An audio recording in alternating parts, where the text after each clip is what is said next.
Quando eu comecei a sentir muitas coisas no meu próprio corpo, né? Crises de ansiedade muito grandes. Teve um episódio que eu cheguei a acordar durante a madrugada e pensei que eu estava infartando.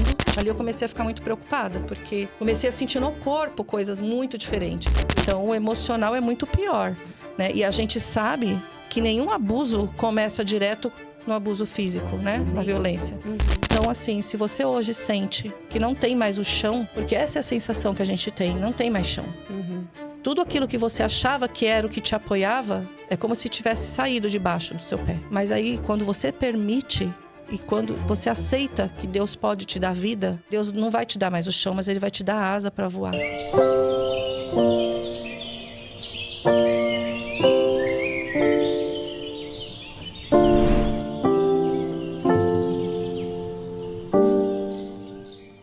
Olá, sejam muito bem-vindos ao nosso podcast Voa Voa com Propósito, um lugar onde a gente escuta histórias reais, com milagres, onde Deus ainda faz coisas maravilhosas, como nos tempos passados.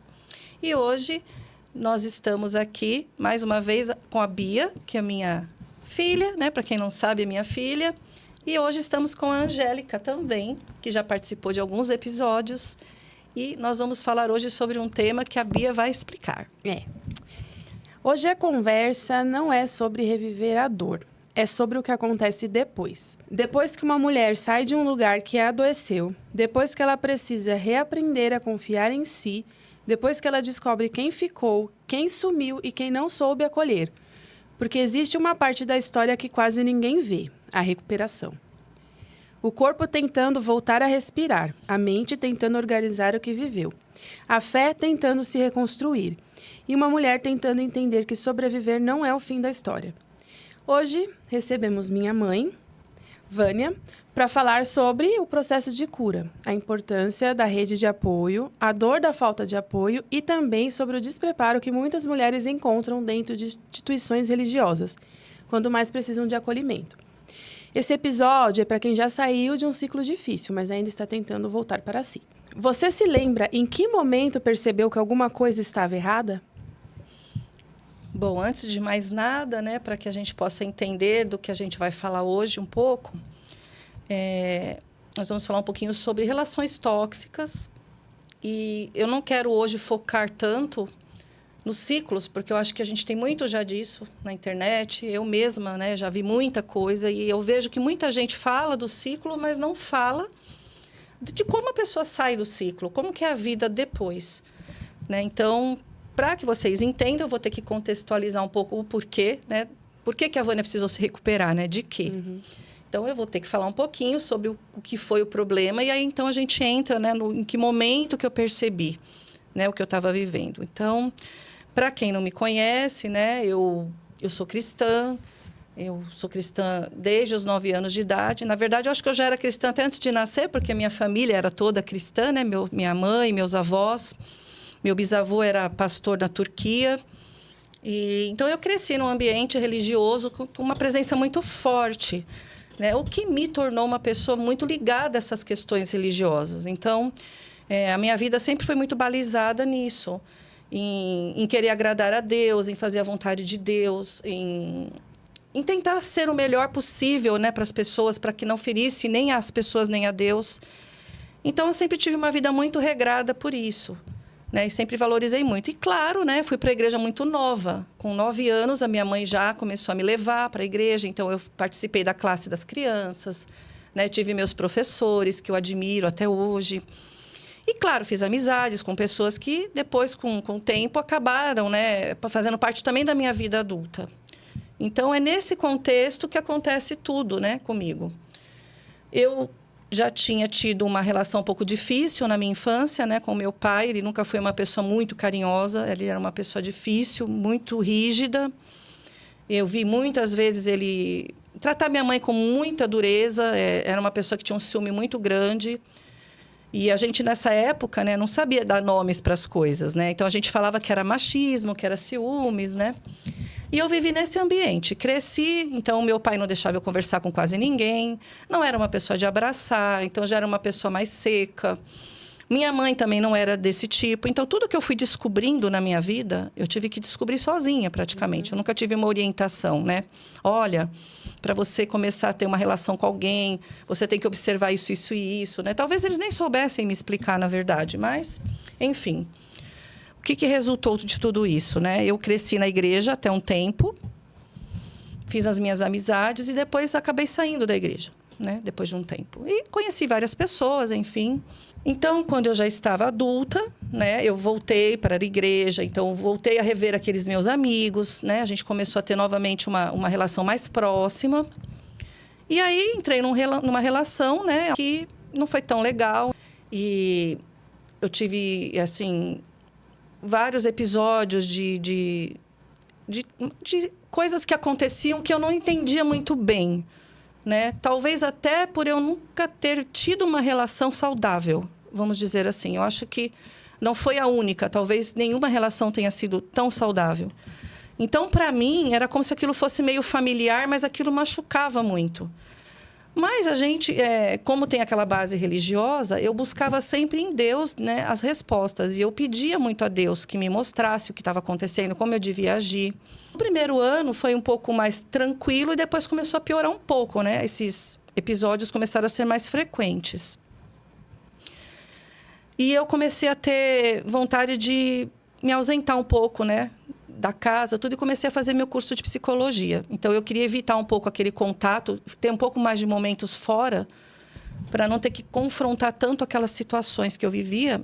E aí, comecei a fazer meu curso de psicologia. A minha mente começou a abrir um pouco mais também pelo curso, né? Mas ainda não foi o suficiente para eu entender o que eu vivia, né? Eu ainda não conseguia associar aquelas coisas que eu vivia com aquilo que eu aprendia. Quando eu comecei a sentir muitas coisas no meu próprio corpo, né? Crises de ansiedade muito grandes.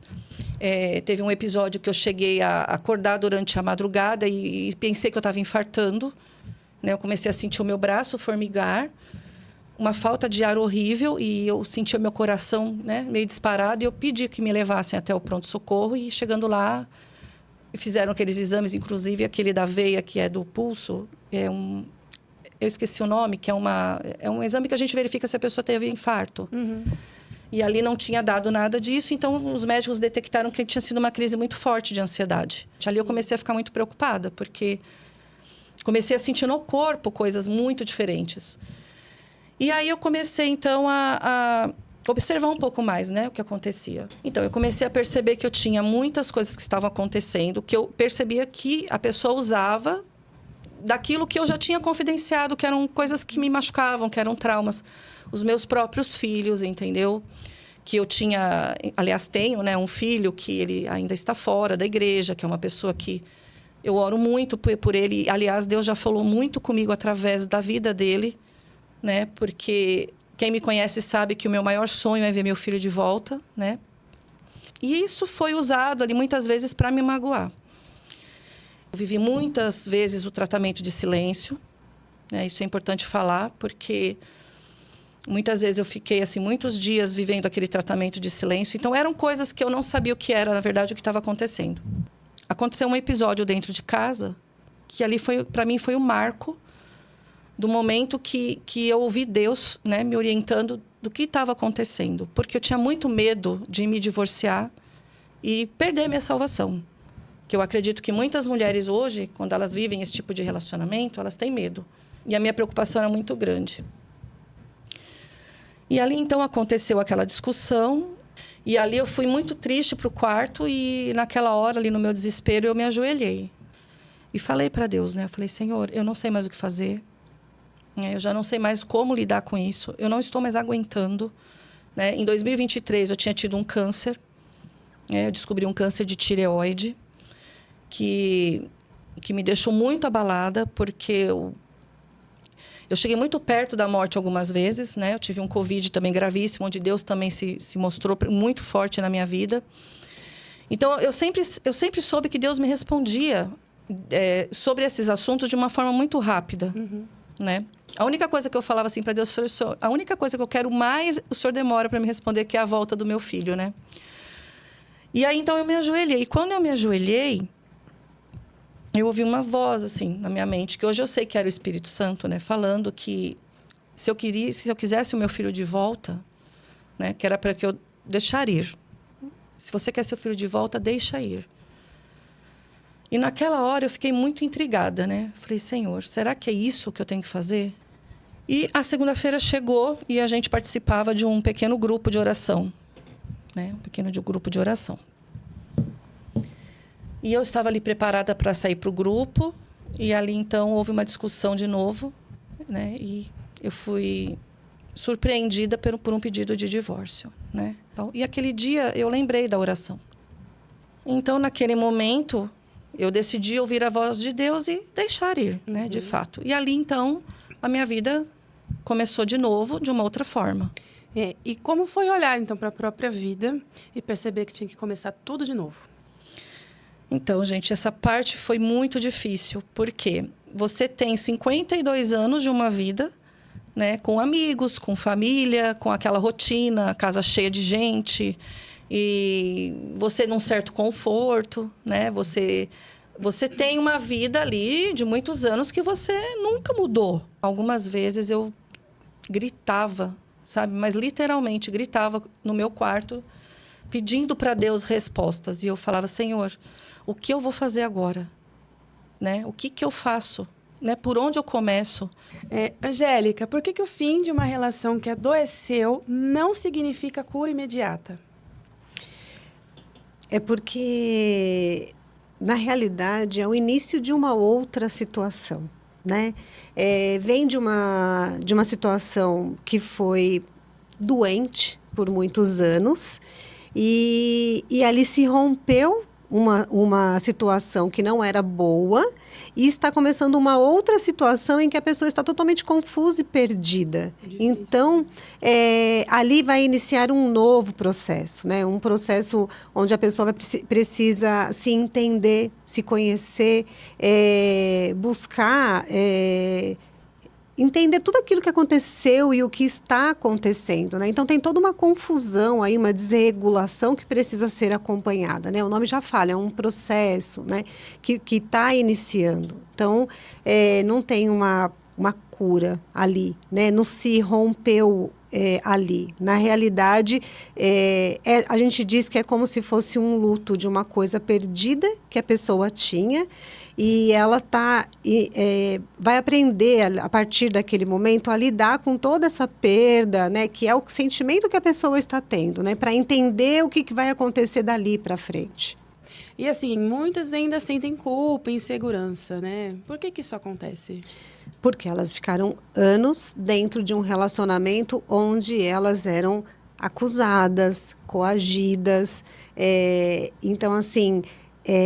acendia que elas estavam o tempo todo em alerta, se sentindo inseguras e culpadas, porque esse era o condicionamento daquele relacionamento. Era um relacionamento em que deixavam elas mesmas culpadas, né, e inseguras. Então, elas continuam com esse sentimento, até aprender a lidar com tudo isso e minimizando essas coisas aos poucos. Então, continua. Como foi para você voltar a respirar depois de tanta tensão que você viveu? O luto, como ela disse, é de muita coisa. Você perde a sua inocência, você perde a confiança de muita gente, você muda a sua forma de ver a vida. Então, claro, foi um alívio, porque o silêncio da paz, né, é muito bom, sabe? Então, assim, foi bom, mas não foi confortável, né? Mas você sente, por exemplo, que seu sono melhorou? Como é que ficou a sua rotina? Melhorou para mim. Foi você ver que você tem um lugar onde você não tem mais brigas, onde você não tem mais aquela sensação do pisar em ovos, de você estar preocupada, de como alguém vai julgar o que você fez, né? Vai julgar a forma que você fala, vai julgar a forma que você deixou esse copo, ou vai questionar a sua maneira de ser, né? Então, assim, é um alívio você poder ser você, né? Você ser você. E você ser respeitada pelo que você é. Porque o que acontece? As pessoas são diferentes, né? Então, num relacionamento desses, você acaba se moldando para evitar briga. né? Então, quando você se vê sozinha e respirando, você pode não querer ir em algum lugar, você pode não querer comer certas coisas, entende? Mas é um processo. E, Angélica, o que acontece com o sistema nervoso? A parte mais técnica, né?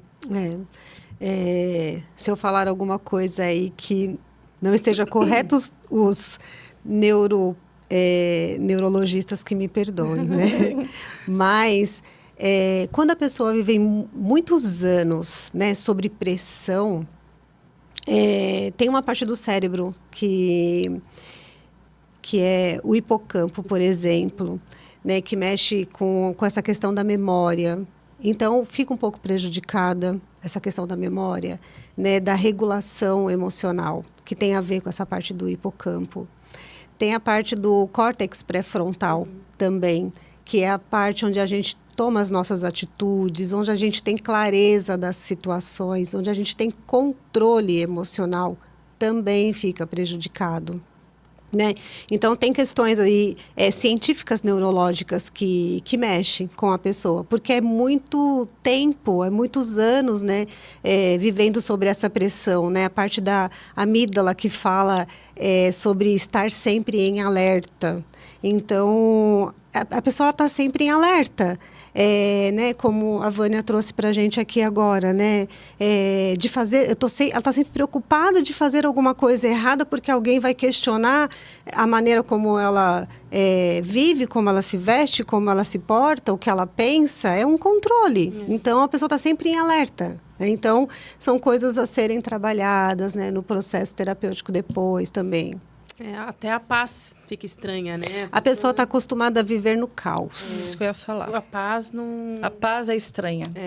Mesmo que a gente busque tanto a paz, quando você tem, você ainda não sabe lidar com ela. Porque ela é silenciosa, né? Você não sabe o que fazer com aquilo, né? E até o que a Angélica faz muito comigo é me fazer reconhecer essas coisas, né? Ela fala assim, olha, vê como que é agora a sua casa, vê seu cantinho, você consegue pôr as coisas como você gosta. Então, assim, ela vai me trazendo para dentro da minha nova vida e tentando fazer eu entender que aquilo é bom, né? Mesmo que a casa não esteja cheia, né? Eu vim sozinha para cá, que ela sempre fala, e a gente vai só, né? Então, são momentos da vida, sabe? Como eu gosto muito de um pastor, que eu quero falar aqui, que é o pastor Antônio Júnior. Inclusive, o avô, né? Como eu sou a idealizadora dele, né? Ele nasceu desse meu processo de recuperação. Eu não falo aqui de religiões, né? Não me interessa o nome da tua religião. Aqui a gente fala de Deus, né? Do que Deus faz. Não me importa onde que você vai, qual é a placa da tua igreja, né? E o pastor Antônio Júnior, ele é uma pessoa que eu admiro muito e ele fala muito disso, que nós estamos vivendo estações e, de repente, a estação que eu estou vivendo agora, que Deus me colocou, está me preparando para algo muito maior. Só que eu ainda não consegui perceber, sabe? Então, essa fase que eu estou agora, né? Por isso que eu falo do acompanhamento psicológico, da terapia. Eu não conseguiria sozinha, gente. Tem como. Mesmo, aí você vai falar assim, mas você tem Deus. Eu escutei muito isso, gente. Muitas vezes eu escutei assim, psicólogo não precisa de psicólogo. A gente tem Deus. A gente tem a Bíblia. Claro, a gente tem Deus, a gente tem a Bíblia. Mas a gente tem um órgão no nosso corpo. Você não trata um problema cardíaco com a Bíblia. Você não trata diabetes com a Bíblia. Você trata com um médico. Então, como que você pode tirar... né, desse processo de recuperação, o trabalho de um terapeuta, de um psicólogo. A parte emocional. Eu não tinha condições sozinha. Eu não tinha.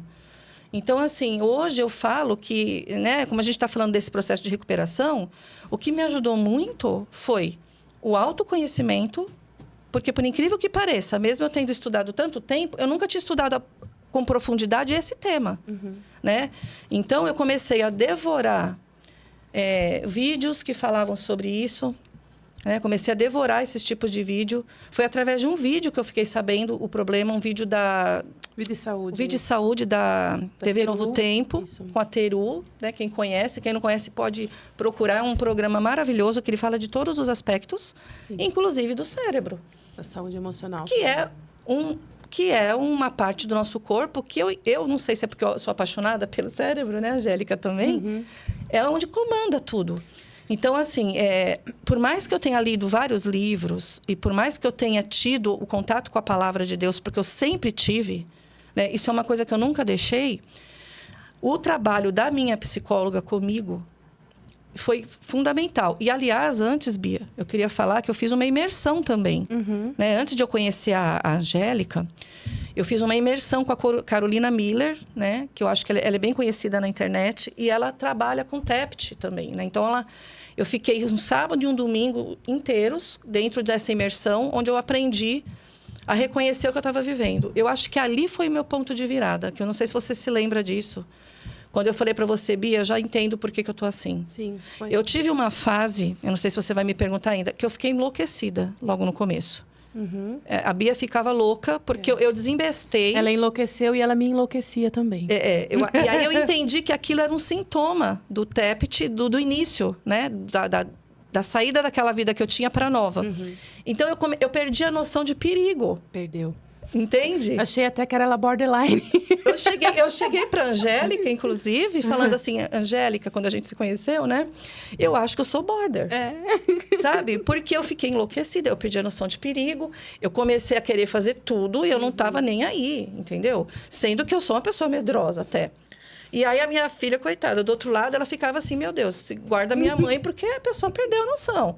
E isso também, por isso que eu falo, é importante a gente estudar. É muito importante. Para você saber reconhecer. Então, não é que eu era border, eu estava vivendo uma fase, né?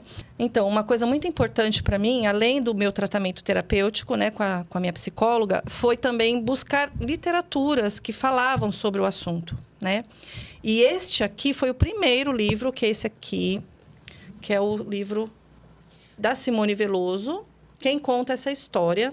Ela é bem conhecida na internet, ela fala sobre isso, ela tem um canal. E eu ainda quero ter a alegria de trazer ela aqui. Esse livro foi o primeiro, né, que eu comprei. E depois eu li outros, que eu depois vou mostrar também. E foi isso, então, assim, o autoconhecimento, né? E aí você precisou reaprender a gostar da própria companhia, né?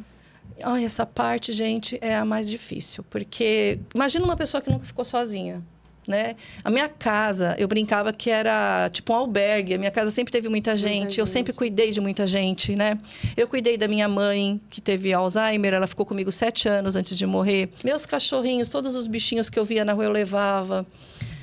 Meus filhos moravam comigo, né? Minha filha Bia e o Gustavo moravam lá na casa de trás. Então, assim, eu nunca fiquei sozinha, gente. Então, aí, de repente, quando você tem que ficar só, era muito diferente para mim. Como é que foi tomar as decisões por você mesma, por sua conta? Olha, eu tenho dificuldade ainda. Eu ainda tenho dificuldade. Às vezes eu preciso pedir ajuda, né? Até porque isso é uma coisa minha característica também. Não tem só a ver com isso, né? Eu também. Tem os nossos traços também, né? Não tem só a ver com o trauma e nem só a ver com o que eu vivi. Eu já tenho uma característica muito de querer a opinião do outro. Eu me preocupo demais com o que o outro vai pensar. Então, você imagina uma pessoa que já é assim e vivia sempre com um monte de gente. Então, assim, eu entendendo tudo isso, eu fui reconhecendo todos como é que fala? As fases, né? Do ciclo. Do ciclo. Eu fui reconhecendo todas as fases. E aí, eu percebi. Quando você consegue nomear, apesar de que você não precisa saber o que é para sair disso, né? Mas, para mim, foi muito importante. Por que foi importante? Eu acho que isso eu queria falar. Porque eu sempre achei que tinha um jeito, que tinha uma cura, que tinha uma coisa que eu pudesse fazer, né? Quando eu entendi o que era, eu vi que não estava sob o meu controle aquilo. O único controle que eu tinha era sobre a minha vida. E isso eu aprendi também com a minha psicóloga. Isso é muito importante que todos saibam, que todos saibam. Gente, nós não temos controle sobre a vida do outro, nem com o que o outro vai fazer com a gente. E a gente, muitas vezes, fica lá... Não, eu quero estar aqui porque eu vou conseguir mudar a pessoa. Essa pessoa vai mudar, entendeu? Não, meu Deus do céu. A gente tem controle sobre o que a gente pode fazer com aquilo que estão fazendo com a gente. Que estão fazendo, exatamente. Então, foi um momento que me reforçou a aceitar aquela voz do Espírito Santo que tinha vindo, né? Deixa ir, né? Para que outras coisas venham, precisa, às vezes, deixar mesmo ir. E isso, para mim, foi muito importante. Os livros, o tratamento terapêutico no meu momento de recuperação. Eu começar a... Gente, eu tinha até esquecido já as coisas que eu gostava. Eu já não sabia mais qual era a comida que eu mais gostava. Eu já não sabia mais onde gostava de ir.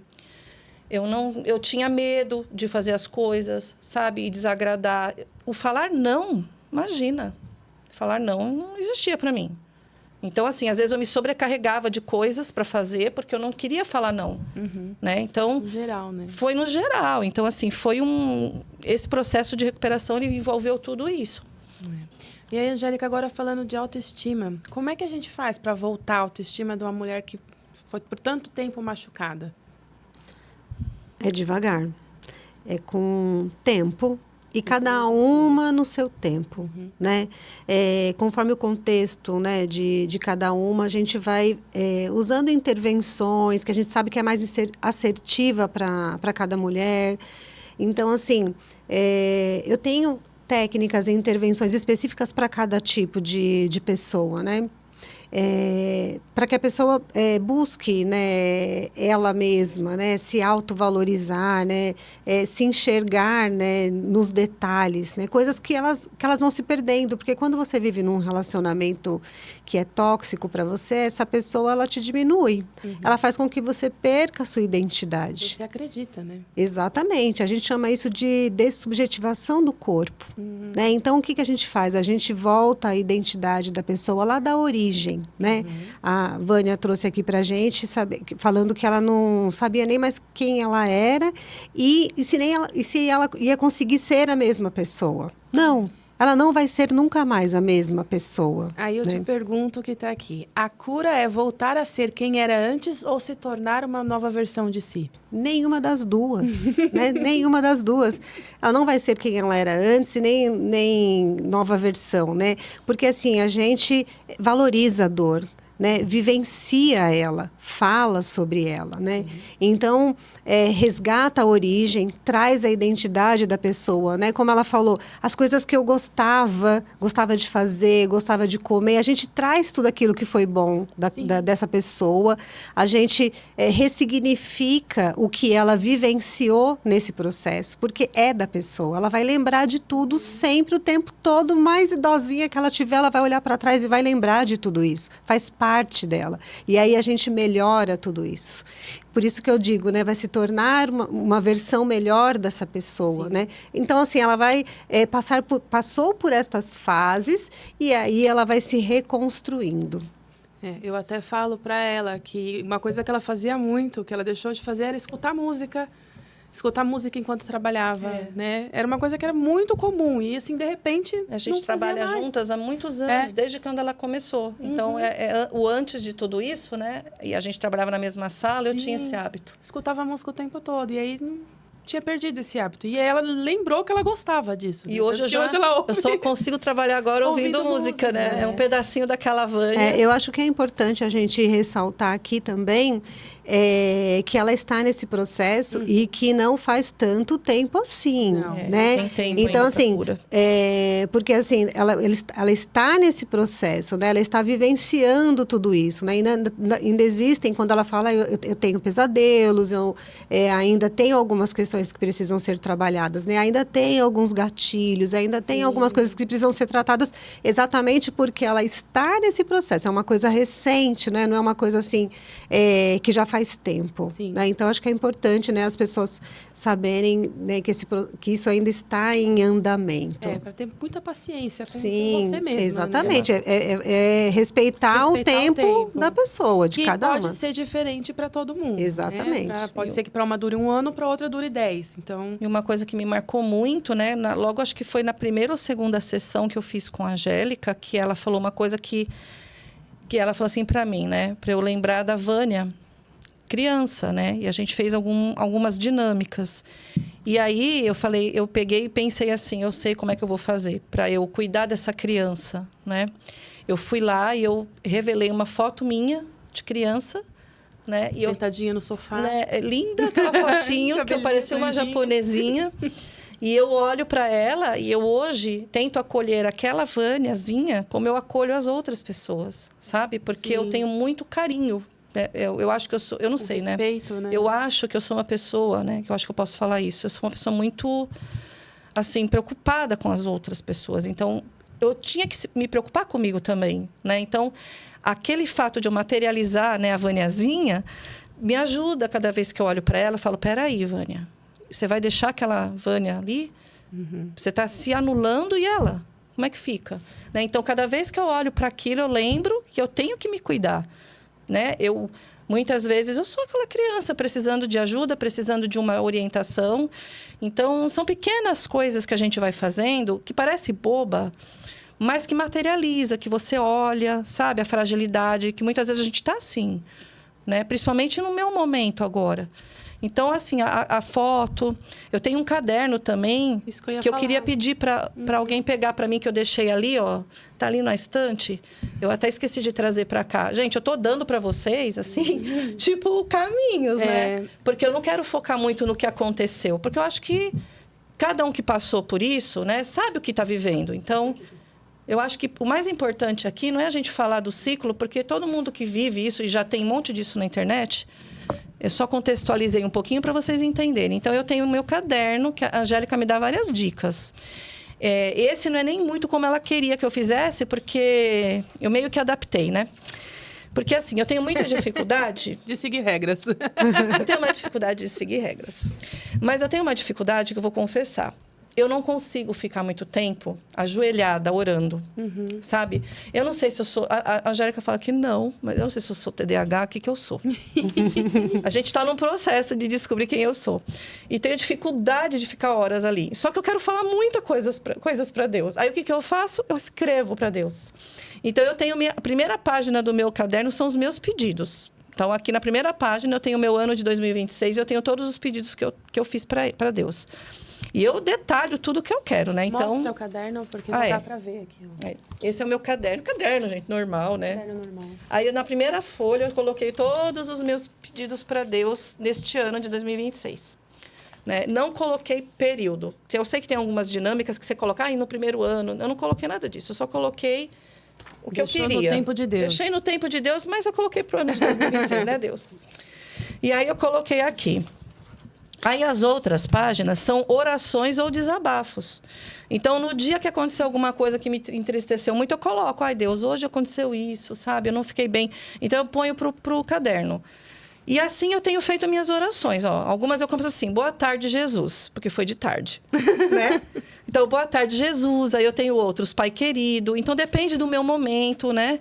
Aí, vamos supor, às vezes a Angélica me dá uma orientação. Ah, você está em dúvida de alguma coisa? Coloca a lista dos prós e dos contras daquilo. Aí, eu tenho uma página aqui com uma situação que eu não vou contar. Mas está aqui no caderno que eu coloquei tudo. Então, você vira, se não dá pra Davi. Não, mas não tem nome. Então, é assim, gente. Então, a gente coloca... e vai fazendo, né? Então, isso daqui me ajudou muito também. Porque eu também me culpava... Olha só pelo que eu me culpava. Ai, meu Deus, eu não consigo ficar ajoelhada há muito tempo. Tudo virava culpa para mim. E eu percebi que Deus, ele não quer saber da forma que você tá. Ele quer saber que você converse com ele. Então, eu achei o meu jeito de me comunicar, né? Então, ali eu falo tudo o que eu quero, eu conto para Deus as minhas dificuldades, né? E você sabe que isso também é uma oração, né? Que é uma forma de falar com Deus. Não é só a ajoelhada que você fala. Então, tem muita coisa que a gente aprende durante a vida que a gente coloca como uma regra. Então, além do caderno, né?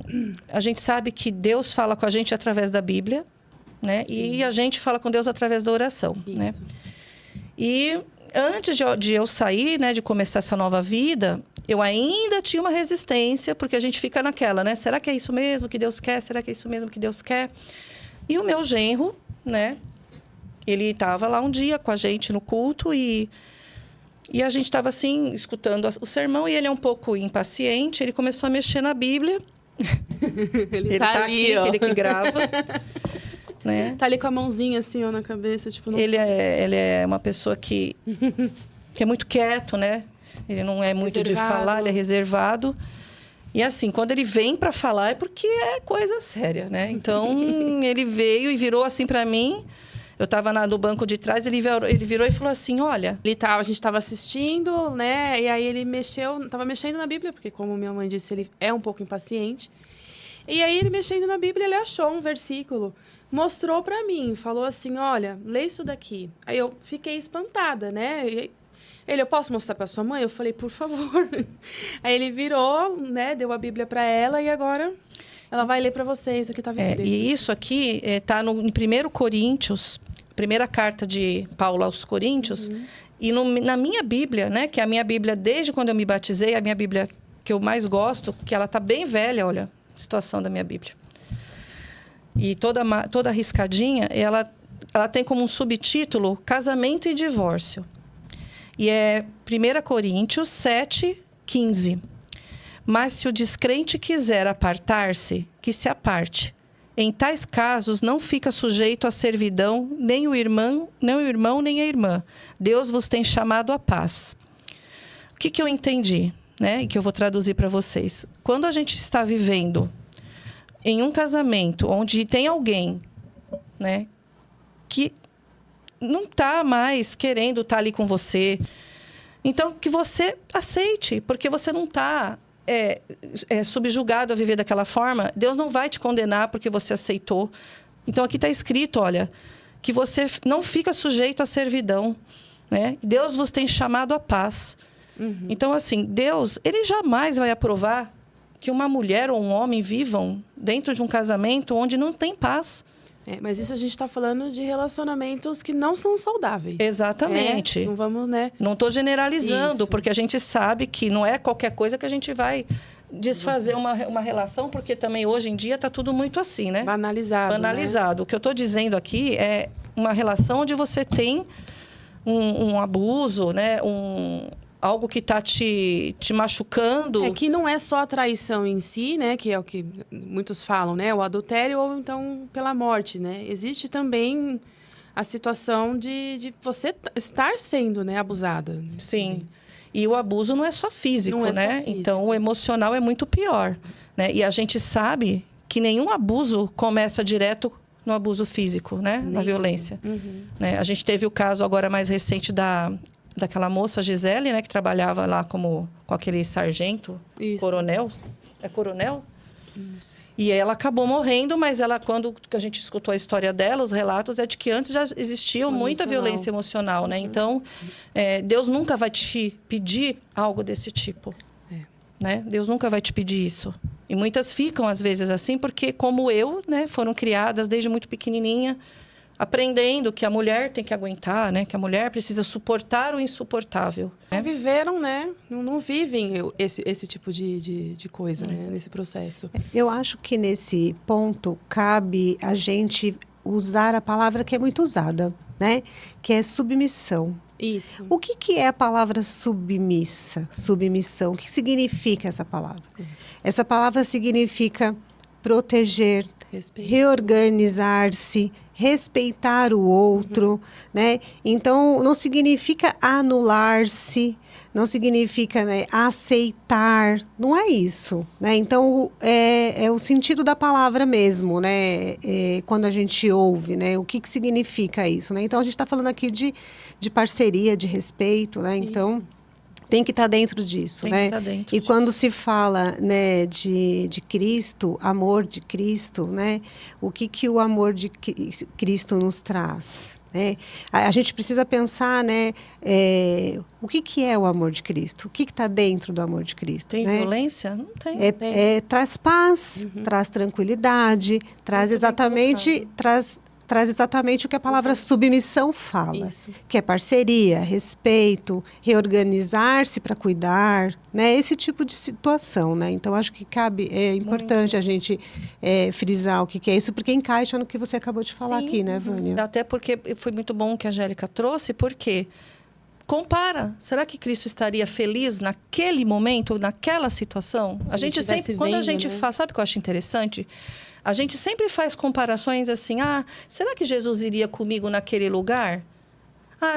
Por exemplo, será que Jesus estaria aqui comigo roubando? Será que Jesus estaria comigo nessa discussão, nessa falta de respeito? Por que a gente não compara também nessas situações, né? Então, assim, onde tem tanto desrespeito contínuo, né? Onde gerem esse mal para a pessoa, a ponto de mexer com a própria saúde, né? Eu não acredito que a Bíblia traga algo que possa aprovar isso. Não. Bom, e assim, qual foi a importância de ter rede de apoio? Né? As pessoas, qual foi o papel? Nossa, total, gente. É assim, ninguém sozinho consegue sair de uma situação dessas, né? Muito importante a rede de apoio, principalmente em casos de violência doméstica, psicológica, física, não importa. Porque justamente você não sabe mais nem o que fazer. Você precisa ter alguém para te falar. Gente, é literal. Às vezes você precisa ouvir o que você tem que fazer. A gente não consegue mais raciocinar. Você sai desorientada, né? Exatamente. Imagina você numa situação dessa sem ninguém. Né? Então, assim, você tem que ter alguém que fale para você, olha, faça isso agora, dessa forma, procura um terapeuta, faz assim. Não tem jeito. A rede de apoio, para mim, foi aquilo que mais me ajudou.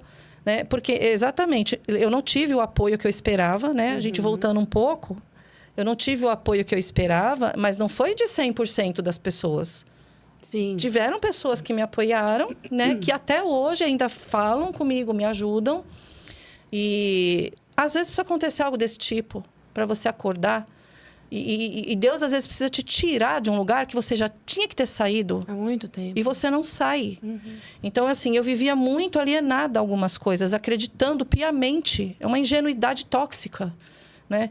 E eu tinha que acordar. E Deus talvez tenha que ter usado uma dor para eu sair. Porque se não fosse dessa forma, eu não ia sair. Mas também apareceram pessoas que eu não imaginava. Maravilhosas. Maravilhosas. Que cuidaram e que ainda cuidam de mim. Mas, gente, a nossa teimosia é tão grande.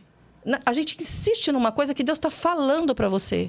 Não quero mais você aqui. O teu trabalho agora é em outro lugar, gente. Ciclos se encerram. Gente, eu vou dizer para vocês como Deus usa, às vezes, a dor da gente. Eu tinha uma amiga distante, que ela nem mora aqui em São Paulo, ela tinha me dado uma sugestão de uma igreja, né? Que é o Espaço Novo Tempo Santana. Eu falo com todas as letras, porque eu devo demais às pessoas que estão ali. Quando eu cheguei ali, eu estava quebrada, né? E aí, quando eu entro ali... Por isso que eu falo, gente, não existem coincidências. Não. Eu cheguei, quando eu vejo ali a pessoa que eu conhecia. Né? O Wesley Machado, né? Que esteve aqui com a gente, que contou o testemunho dele, né? Que ficou aqui com a gente no episódio anterior. Não esqueçam de assistir, que foi um episódio maravilhoso. Que teve uma história linda de vida. Eu entrei, quando eu vi o Wesley, eu falei, Senhor, eu não acredito, eu tenho alguém que eu conheço. A gente fica buscando braços, né? E aí ele me viu lá de cima, né? E eu fui chefe dele, né? Então eu tinha um carinho enorme pelo Wesley. E quando ele me viu, ele já veio de lá, me abraçou e eu já desmontei. Né? Aí veio a esposa dele e... Que desmontou junto com ela. Desmontou junto comigo e eu estou lá até hoje. E eu ganhei novos amigos, né? E Deus preparou esse lugar novo para mim, onde hoje eu tenho novos amigos, né? E meu filho, a minha filha e meu genro acabaram indo para lá comigo, né? A melhor decisão que a gente tomou na vida. Sim. Angélica, como é que a gente faz para ajudar essas pessoas, né? Sem julgar, né? A pessoa que passou por tudo isso, né? Como é que a gente faz? Sendo a rede de apoio, né? Como a gente faz o papel da rede de apoio para essas pessoas? O importante é acolher. O acolher. Né? Eu acho que tomar conhecimento, né, do que está acontecendo, né? Estamos juntos nisso. Né? Não apontar ou acusar ou usar palavras e frases prontas que a gente ouve muito, né? A gente ouve muito, né, sobre essa questão de você tem pouca fé, né? Ora mais, né? É uma provação, isso vai passar, né? São frases prontas, né? O ideal é tomar conhecimento de todo o contexto, né? Entender mesmo sobre isso e acolher, oferecer um ombro amigo, né? Estar do lado e falar, vamos caminhar junto, vamos ver o que nós podemos fazer juntos em relação a isso, né? E acompanhar esse processo, né? Eu sempre reforço a espiritualidade, seja ela qual for da pessoa. A gente não está falando, eu não estou falando de religião específica, mas de espiritualidade. Porque o importante é você estar no local, sentar ali e sentir alegria no seu coração, independente de onde você vai e qual religião você siga. Se você está feliz ali, ali é para você. Então, reforce isso, né? Essa espiritualidade, né? E as pessoas ali é como se fosse uma família, né? Qualquer lugar onde você esteja. Então, se tratar mesmo como uma família, né? Respeitando mesmo a dor do outro, validando a dor do outro. Porque dor... Importante. Dor, cada um sente a sua do seu jeito, né? O que pode ser muito pouquinho para mim é muito grave para você. E o que é grave para você pode ser pouquinho para mim. Eu não posso minimizar a sua e nem você minimizar a minha. A gente tem que validar a dor do outro, né? E estar junto e acolher mesmo, né? Entender e estar ali, do lado. Então, como é que foi separar Deus da falta de preparo das pessoas? Né? Isso abalou a sua fé de alguma forma? Não. Olha, isso é uma coisa que eu não perdi. Sabe, eu tinha plena consciência, porque eu sempre entendi uma coisa, gente. Se uma folha da árvore cai, é porque Deus permite. De Deus, exatamente. E eu ainda não estava entendendo o que Deus estava querendo me mostrar. Então, assim, eu sabia que se aquilo estava acontecendo comigo, Deus estava permitindo. Porque ninguém faz nada se Deus não permitir. Às vezes a gente tem as nossas escolhas e Deus às vezes até permite que a gente... Deus nos dá as coisas, até foi ontem o nosso tema da palavra de ontem.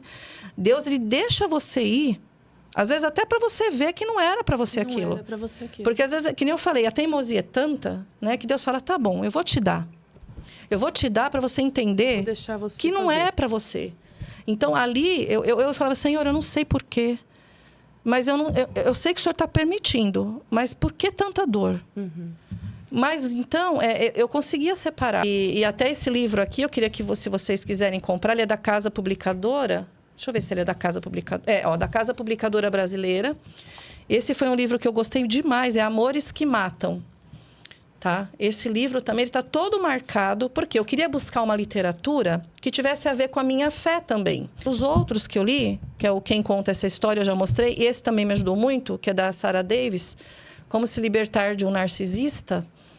Ele também está bem cheio de marcações, porque ele também foi muito bom. Esse já explica bastante os ciclos, né? Mas este daqui foi escrito por alguém da mesma fé que eu, né?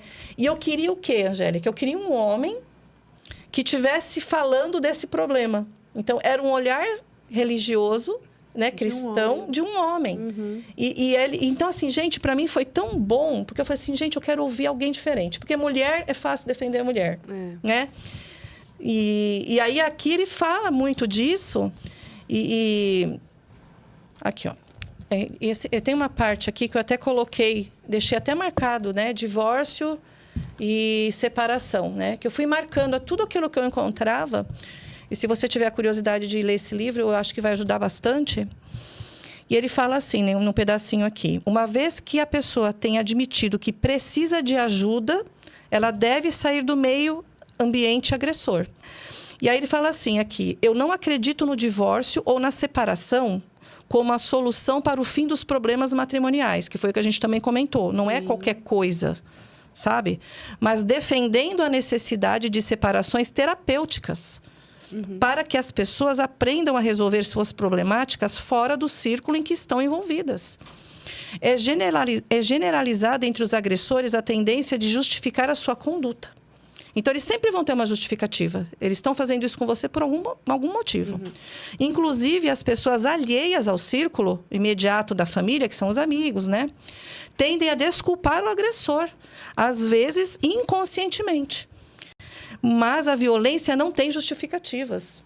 Gente, violência é violência, não tem justificativa, não existe. Agredir outra pessoa de maneira reiterada, sistemática e consciente é simplesmente uma conduta criminosa. Isso é escrito por um cristão. O agressor é um delinquente, não é um doente. A agressão é um delito que atenta contra a dignidade de uma pessoa.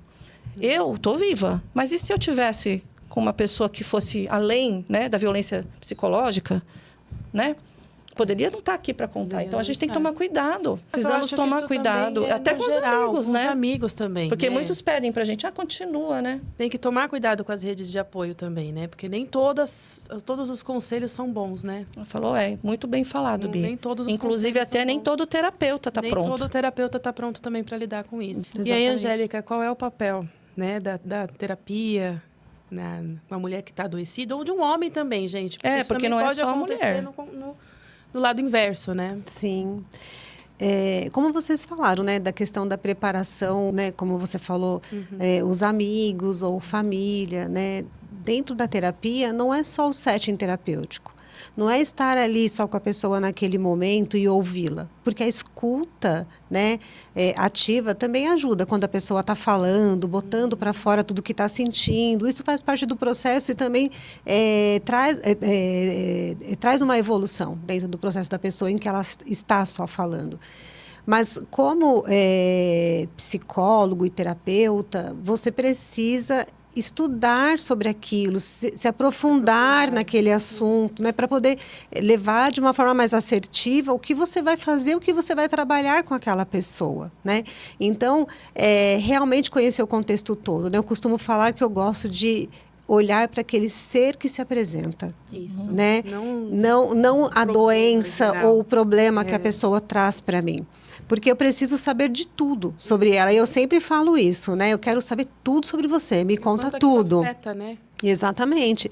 Porque, assim, quando a Vânia veio né, para mim falar, né, das suas queixas, me trazer, né, porque a busca, né, do serviço de psicologia, eu quis ouvir todo o histórico dela. Sim. De lá de trás até agora, né, para entender exatamente do que ela precisava, né? Quando ela falou de dinâmicas, na realidade não foi dinâmica, né? Eu nem uso essa palavra porque são intervenções mesmo, técnicas, coisas que a gente usa, né? Que são estudos científicos, né? Que foram estudados para que a gente sabe que aquilo funciona e que aquilo traz resultado, né? Então, eu usei uma intervenção com ela em que fizesse com que ela olhasse para ela mesma, né? E de forma mais profunda, mais acolhedora, né? Para trazer, para resgatar essa autovalorização, né? Para ela se olhar, né? De uma forma mais profunda, assim, né? Como não é superficialmente no espelho, né? Mas de uma forma de dentro, né? Para fora. Então, entender todo esse contexto e usar, porque é subjetivo, né, cada pessoa. Então, a gente usa cada intervenção para cada pessoa específica. No caso dela, né, eu fui levando algumas questões, né, direcionada para o que ela foi trazendo para mim, para a gente ir trabalhando e estamos trabalhando, né, cada dia com as coisas que ela vem trazendo para mim. Então, não é só ouvir, né, mas você tomar conhecimento mesmo do assunto específico, saber como usar e ouvir o que a pessoa tem para te falar, entender qual é a necessidade daquela pessoa. E trabalhar de acordo com o que ela está te apresentando, né? Então, não é sozinho mesmo, né? Tem o processo terapêutico e aí tem a família, tem os amigos, reforçar a espiritualidade, né? E entender que o estar sozinho não é sozinho, eu aqui encolhidinho no escuro sem ninguém. Não é isso, né? É você mesmo completo, né? Você mesmo, é que nem eu falei para ela, né? A sua versão mais melhorada. A gente está trabalhando para isso, né? Então, entender que você é suficiente para você mesmo. Quando ela falou que eu disse, você veio sozinha e você vai sozinha. Então, ter as pessoas ao redor, porque a gente precisa desse convívio social, né? Então, ter tudo isso assim como uma forma de agregar, de parceria, mas não de apoio, de encosto, né? Que eu preciso dessas pessoas, mas não me encostar nelas, né? Saber que eu sou autossuficiente, né? Então, são coisas que a gente vai trabalhando e vai levando, né? Que faz parte do processo terapêutico, respeitando o tempo do outro, respeitando o processo do outro, né? Entendendo cada coisa que o outro vai trazendo, né? Sempre validando o que a pessoa está trazendo para a gente, né? E o importante do processo terapêutico, né, da psicologia, é esse ouvir sem julgamento, né, essa neutralidade que a pessoa de fora traz, né, para o paciente, né, diferente do familiar, do amigo, da pessoa que está próxima, né. Sim. E aí a gente vai trabalhando e ajudando. Exatamente. E para você, qual foi o papel da terapia na sua vida? Eu amo a Angélica. Esse é o papel dela. Gente, é assim, olha... A Angélica, então, foi feita para ser amada. Ela foi. Gente, fora, né, a brincadeira, eu sempre fiz terapia, sempre gostei muito, sempre valorizei o trabalho dos psicólogos, né? Tanto que fui estudar também.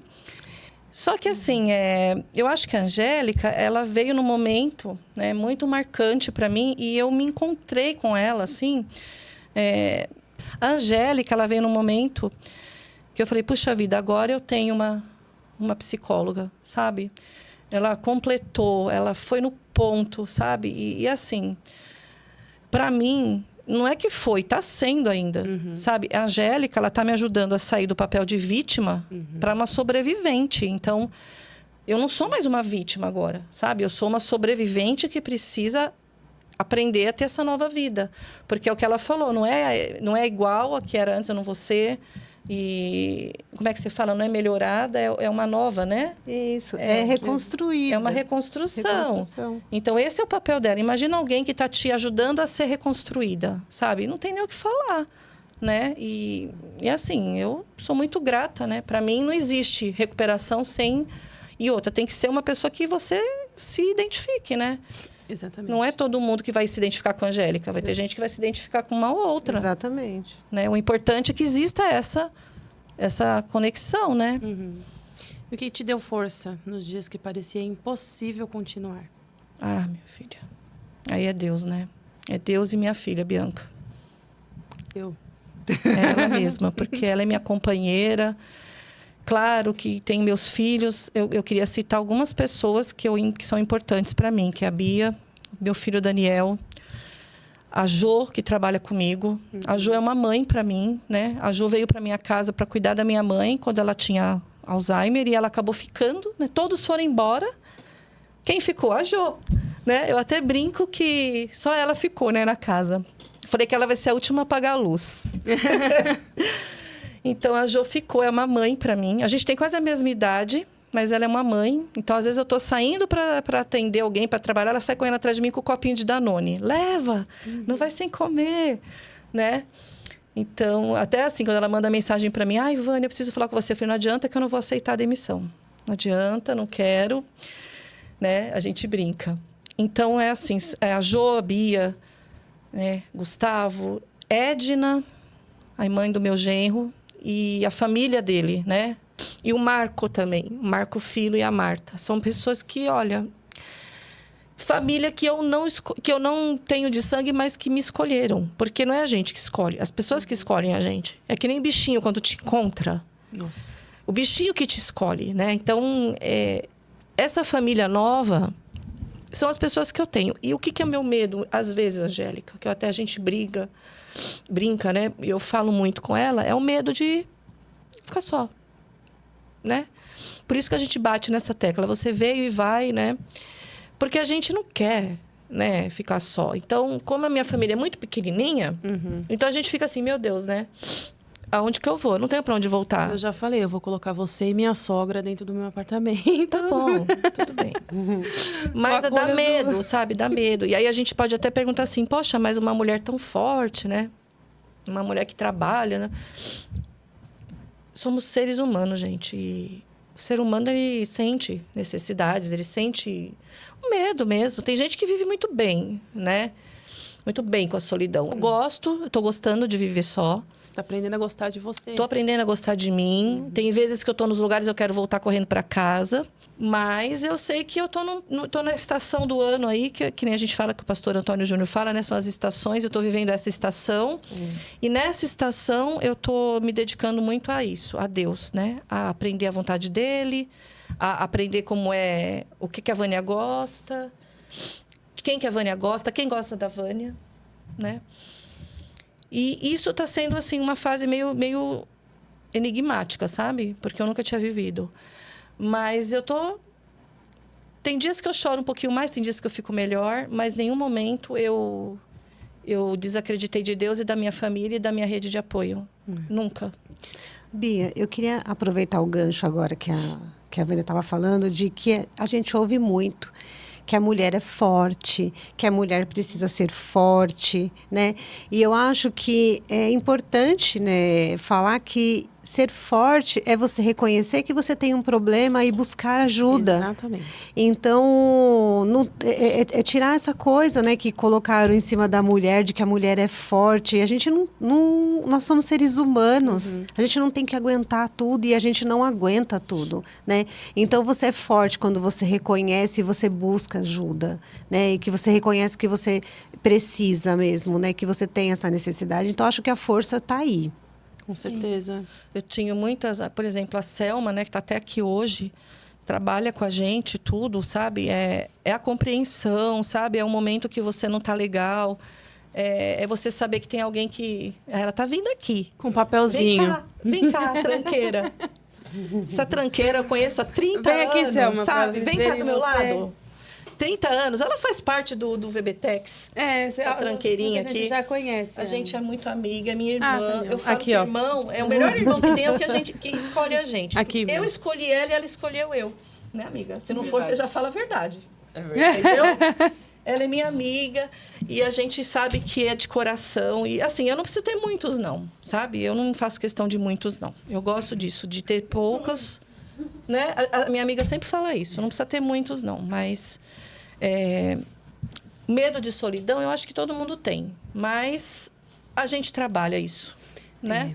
Exatamente. Vamos agora para o nosso momento preferido, Vamos. que é o nosso momento do plano de voo. Vamos. Você quer explicar o que é o nosso momento? Então, gente, o momento, né? Quem já acompanha a gente, aqui a gente gosta de ouvir o nosso convidado e a gente quer que Deus fale também com ele, né? E então a gente vai ver, a Bia vai tirar uma pergunta para mim. Não, eu Só que tiro, a né, Angélica vai ler para você.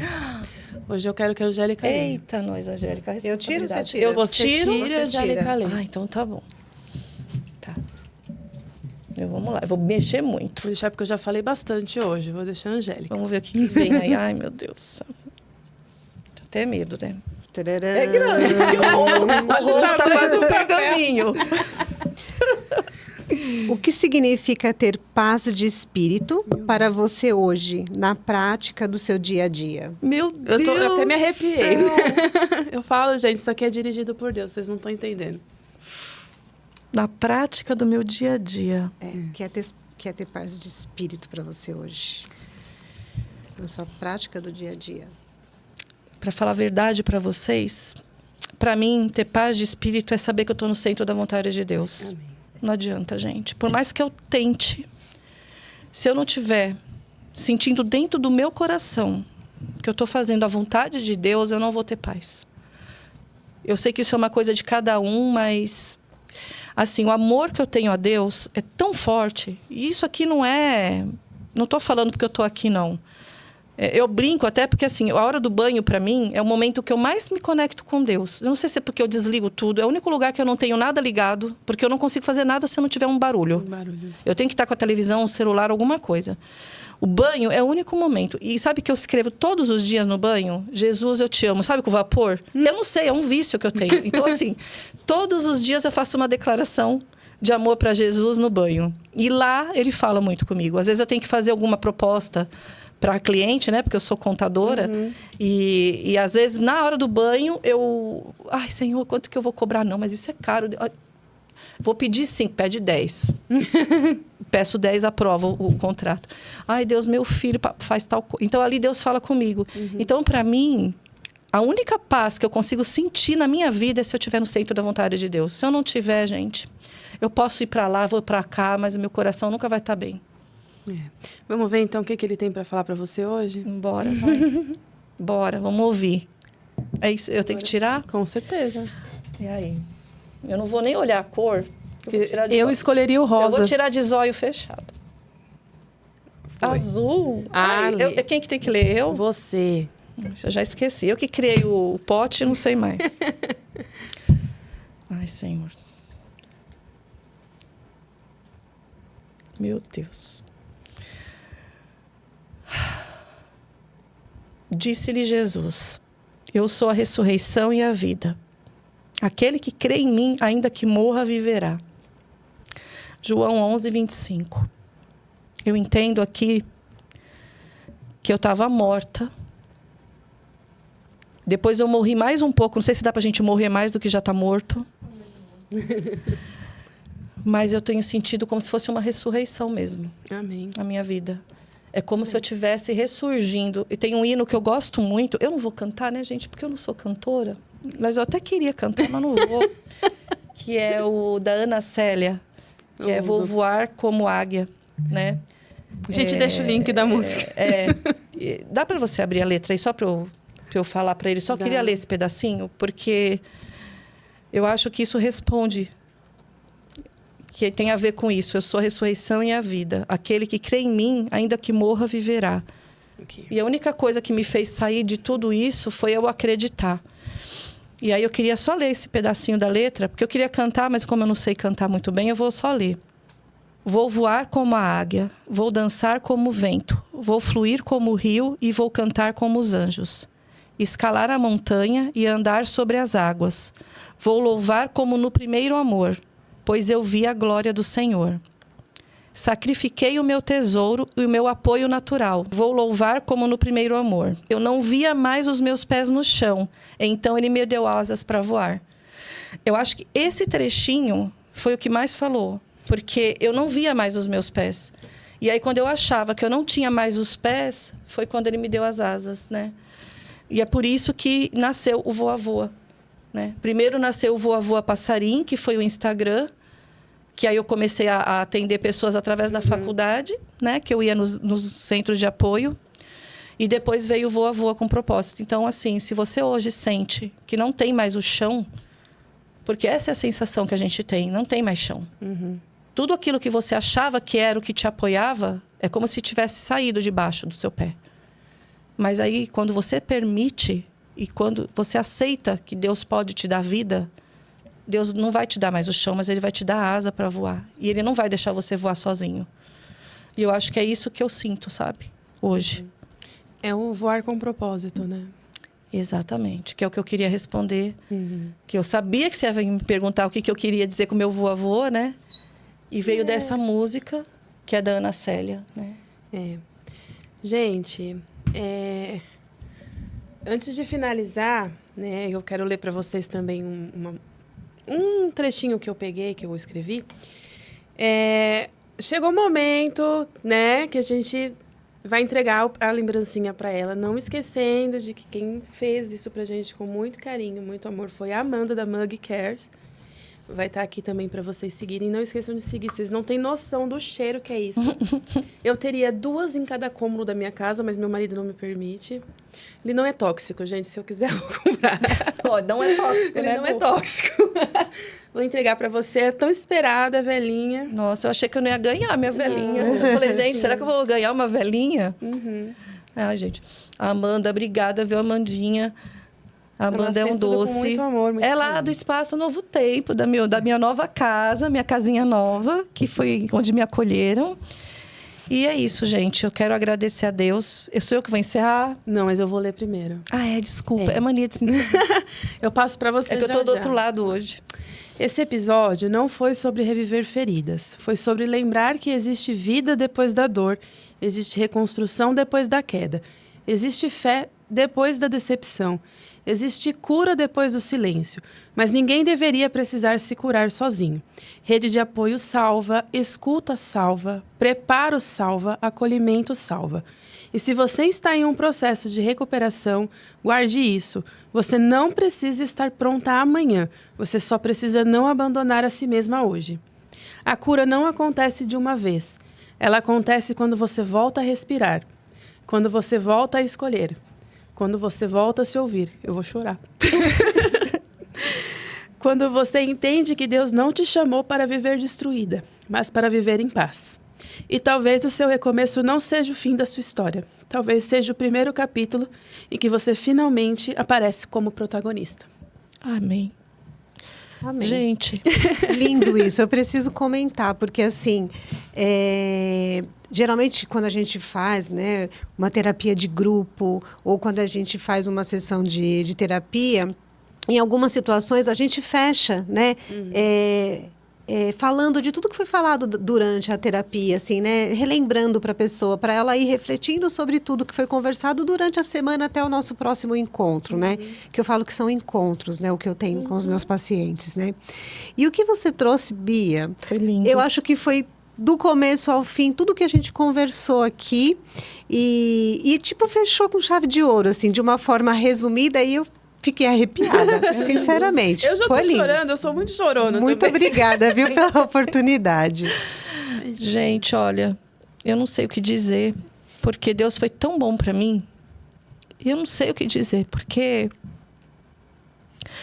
teve dia, gente, que faltou a comida no prato, assim, não totalmente, mas faltou.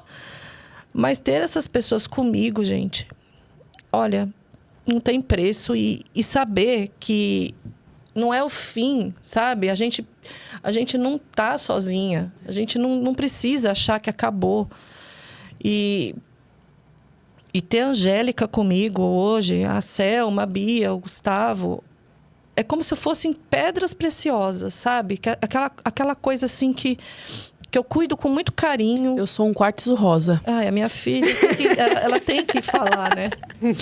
Então, isso que ela acabou de ler resume tudo aquilo que eu podia falar, né?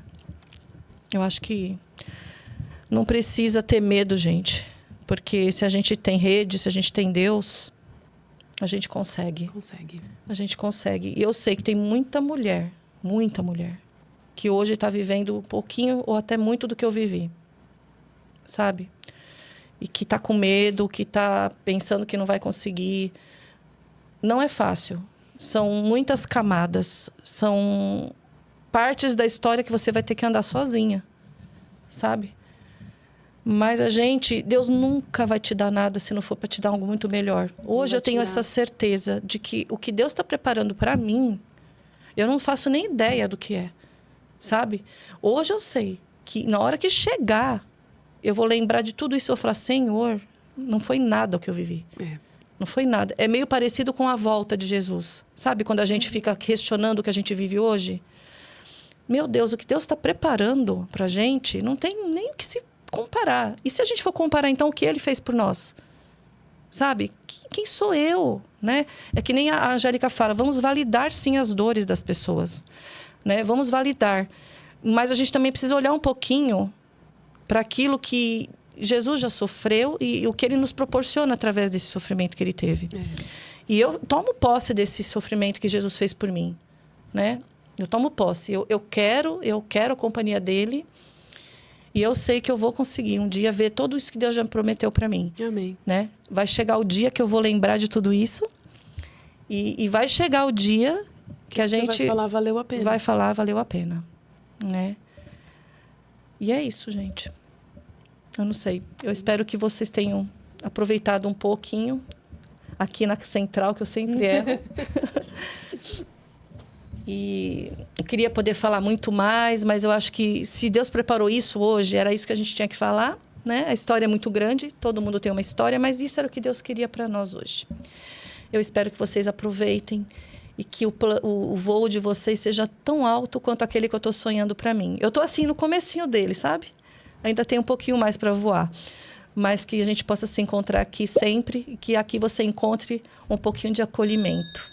Um beijo, gente. Até o nosso próximo voo. Tchau.